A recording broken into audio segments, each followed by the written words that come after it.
दोस्तों नमस्कार, मेरे YouTube चैनल पर आपका स्वागत है। श्रीनिवासपुर 144 नंबर कॉन्स्टिट्यूंसी कर्नाटक की जीके वेंकट शिव रेड्डी जनता दल सेकुलर को यहाँ 95,463 वोट मिले। तो इनका मुकाबला KR रमेश भारतीय राष्ट्रीय कांग्रेस को 85,020 वोट इनको मिले।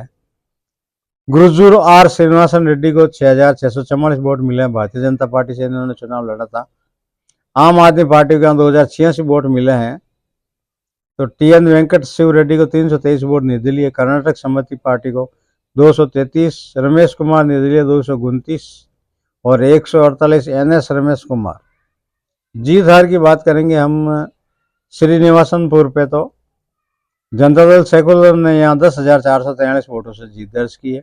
तो Srinivasan seat win by assembly election Karnataka 2023, Janata Dal secular 10,443 vote win by assembly election constituency number 144।